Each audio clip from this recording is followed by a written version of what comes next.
भारत में समय समय पर शिक्षा नीति को बदला जाता रहा है। भारत में सबसे पहली शिक्षा नीति पूर्व प्रधानमंत्री इंदिरा गांधी ने 1968 में शुरू की थी। इसके बाद अगली नीति राजीव गांधी की सरकार ने 1986 में दूसरी शिक्षा नीति बनाई, जिसमें नरसिम्हा राव सरकार ने 1992 में कुछ बदलाव किए थे। इस प्रकार वर्तमान में भारत में 34 साल पुरानी शिक्षा नीति चल रही थी, जो कि बदलते परिदृश्य के साथ प्रभावहीन हो रही थी। यही कारण है कि वर्ष 2019 में मानव संसाधन विकास मंत्रालय ने नई शिक्षा नीति का ड्राफ्ट तैयार कर जनता से सलाह मांगी थी। भारत की नई शिक्षा नीति 2020 को प्रधानमंत्री नरेंद्र मोदी की अध्यक्षता में कैबिनेट ने 29 अगस्त को मंजूरी दी है। इस नई शिक्षा नीति का मसौदा पूर्व इसरो प्रमुख के कस्तूरीरंजन की अध्यक्षता में विशेषज्ञों की एक समिति ने तैयार किया है। आइए कुछ पॉइंट्स में जानते हैं कि नई शिक्षा नीति 2020 के मुख्य बिंदु क्या हैं। 1.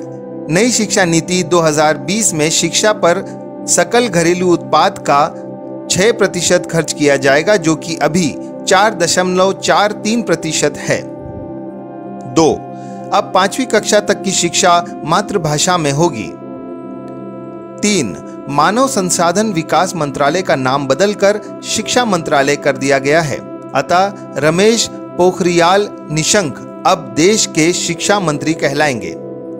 4. लॉ और मेडिकल एजुकेशन को छोड़कर समस्त उच्च शिक्षा के लिए एक एकल निकाय के रूप में भारत उच्च शिक्षा आयोग HECI का गठन किया जाएगा, अर्थात उच्च शिक्षा के लिए एक सिंगल रेगुलेटर रहेगा। उच्च शिक्षा में 3.5 करोड़ नई सीटें जोड़ी जाएंगी। 5. छठी क्लास से वोकेशनल कोर्स शुरू किए जाएंगे। इसके लिए इच्छुक छात्रों को 6वीं कक्षा के बाद से ही इंटर्नशिप कराई जाएगी। 6. म्यूजिक और आर्ट्स को पाठ्यक्रम में शामिल कर बढ़ावा दिया जाएगा। 7. ई पाठ्यक्रम को बढ़ावा देने के लिए एक राष्ट्रीय शैक्षिक टेक्नोलॉजी फोरम यानी NETF बनाया जा रहा है, जिसके लिए वर्चुअल लैब विकसित की जा रही है। 8. वर्ष 2030 तक उच्च शिक्षा में फीसद सकल नामांकन अनुपात यानी GER ग्रॉस एनरोलमेंट रेशियो 50% पहुंचाने का लक्ष्य है, जो कि वर्ष 2018 में 26.3 था। 9. नई शिक्षा नीति 2020 का सबसे महत्वपूर्ण पॉइंट है मल्टीपल एंट्री और एग्जिट सिस्टम लागू होना। अभी यदि कोई छात्र 3 साल इंजीनियरिंग पढ़ने या 6 सेमेस्टर पढ़ने के बाद किसी कारण से आगे की पढ़ाई नहीं कर पाता है तो उसको कुछ भी हासिल नहीं होता है। लेकिन अब मल्टीपल एंट्री और एग्जिट सिस्टम के 1 साल के बाद पढ़ाई छोड़ने पर सर्टिफिकेट, 2 साल के बाद डिप्लोमा और 3 साल के बाद पढ़ाई छोड़ने के बाद डिग्री मिल जाएगी। इससे देश में ड्रॉप आउट रेशियो कम होगा। 10. अगर कोई छात्र किसी कोर्स बीच में छोड़कर दूसरे कोर्स में एडमिशन लेना चाहे तो वो पहले कोर्स से एक खास निश्चित समय तक ब्रेक ले सकता है और दूसरी कोर्स ज्वाइन कर सकता है और इसे पूरा करने के बाद फिर से पहले वाले कोर्स को जारी रख सकता है। 11.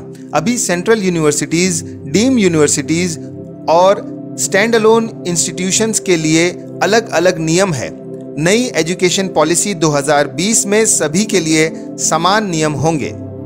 देश में शोध और अनुसंधान को बढ़ावा देने के लिए अमेरिका के NSF नेशनल साइंस फाउंडेशन की तर्ज पर एक शीर्ष निकाय के रूप में नेशनल रिसर्च फाउंडेशन NRF की स्थापना की जाएगी। NRF की स्थापना का मुख्य उद्देश्य विद्यालयों के माध्यम से शोध की संस्कृति को बढ़ावा देना है। यह स्वतंत्र रूप से सरकार द्वारा एक बोर्ड ऑफ गवर्नेंस द्वारा शासित होगा और बड़े प्रोजेक्टों की फाइनेंसिंग करेगा। तो ये थे भारत की नई शिक्षा नीति के बारे में कुछ महत्वपूर्ण बिंदु। उम्मीद है कि इस नई शिक्षा नीति से देश में रोजगार परक शिक्षा को बढ़ावा मिलेगा और रट कर पढ़ने की संस्कृति से बच्चों को जरूर छुटकारा मिलेगा।